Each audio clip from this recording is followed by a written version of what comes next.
ایک دفعہ حضرت رسول اکرم صلی اللہ علیہ وسلم جب اونٹ پہ جا رہے تھے اور حضرت ابو موسیٰ اشعری سلیمان بن اشعث ان کے پیچھے تھے تو آپ نے پوچھا کہ کیا پڑھ رہے ہو؟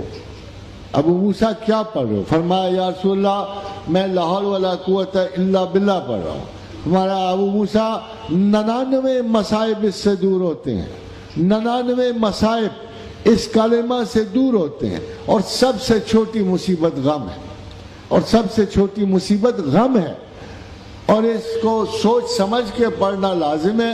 ہم تو اسے صرف شیطان کو بھگانے کے لیے پڑھتے ہیں، مگر دراصل یہ تصوف میں اعلیٰ ترین کمٹمنٹ ہے، جب انسان اللہ سے وعدہ کرتا ہے کہ نہ میری کوئی قوت نہ میرا کوئی ارادہ، جو کچھ ہے میرے اللہ تیرا ہی ہے۔ اور جب آپ اپنی قوت اپنا ارادہ رضاکارانہ طور پہ خدا کے سپرد کر دیتے ہو تو پھر اللہ سے یہ امکان ہی نہیں ہے کہ وہ آپ کے لیے بھلائی اور بہتری کے اسباب جمع نہ کر دیں۔ دوسری تسبیح خواتین و حضرات، اللہ کے رسول نے جب ایک طرف سے آپ گزر رہے تھے تو دیکھا مسجد کے باہر ایک صحابی تسبیح پڑھ رہے تھے۔ پوچھا کیا پڑھ رہے ہو؟ فرمایا یا رسول اللہ یا ذل جلال والاکرام کی تسبیح کر رہا ہوں۔ فرمایا مانگ، اس نام سے اللہ دیتا ہے، مانگ اس نام سے اللہ دیتا ہے۔ یا ذل جلال والاکرام کے اسم گرامی سے اللہ دیتا ہے۔ عجلت اگر آپ نہ کرو، 4 دن پڑھ کے غفلت نہ کرو تو یقیناً اللہ اس نام کے عوض دیتا ہے۔ ہم جو انسان کے بارے میں اللہ نے بنیادی بات کہہ دی کہ بہت عجلت پسند ہے، یہی آپ حال استادوں کا کرتے ہو، یہی پیر و فقیروں کا کرتے ہو۔ ایک پیر فقیر سے دعا منگوائی، پوری نہیں ہوئی، اس کو چھوڑا دوسرے پیر کے پاس چلے گئے۔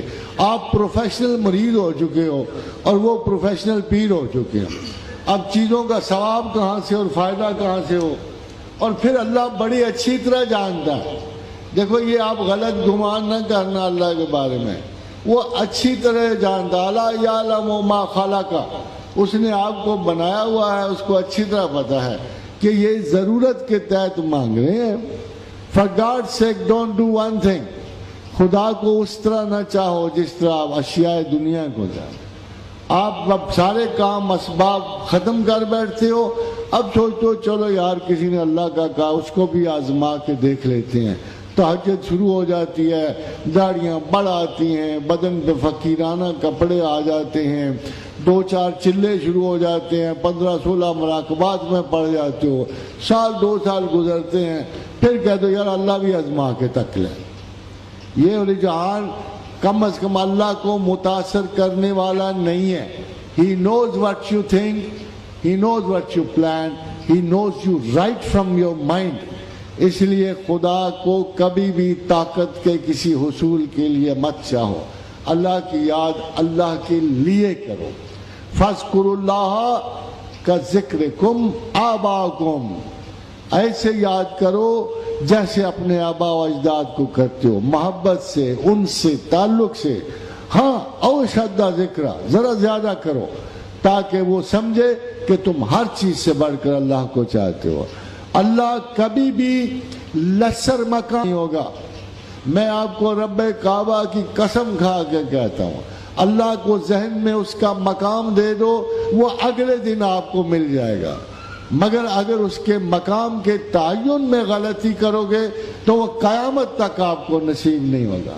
کیا عجیب بات ہے کہ پہلا سانس وہ دے، آخری سانس وہ دے، ماں باپ وہ دے، کوئی نہیں چنتا ماں باپ، ہاں مال حسب نسب وہ دے، رزق وہ دے، تعلیم وہ دے، رشتے ناتے وہ دے، جاب وہ دے، عزتیں وہ دے، عمر آخر وہ دے۔ کیا عجیب بات ہے کہ سب کچھ دینے والے کو آپ سب سے نچلے مقام پہ رکھتے ہیں۔ ہندوؤں سے بدتر ہو گئے ہیں، وہ بھی زندگی کے آخری حصے میں خدا کی تلاش کو لازم قرار دیتے ہیں۔ مسلمان وہ ہیں جو اپنے پہلے شعوری لمحے سے ہی خدا کو ٹاپ پرائیورٹی سمجھتا ہے، جو اللہ کو ترجیح اول نہیں سمجھتا وہ خدا کا سراغ نہیں پا سکتا۔ پہلے دماغ کی یہ غلطی درست کر لو، پھر دیکھو اللہ کس طرح تمہاری طرف امٹ کے آتا ہے، کیسے دعائیں قبول کرتا ہے۔ ولا تہنوا ولا تحزنوا، میرے بارے میں سستی نہ کرو، اللہ کہتا ہے، غم نہ کرو۔ یہ ہلکی پھلکی آزمائشیں ہیں۔ مجھے اپنے عزت و جلال کی قسم ہے کہ انتم الاعلون ان کنتم مومنین، تم ہی غالب ہو اگر مومن ہو۔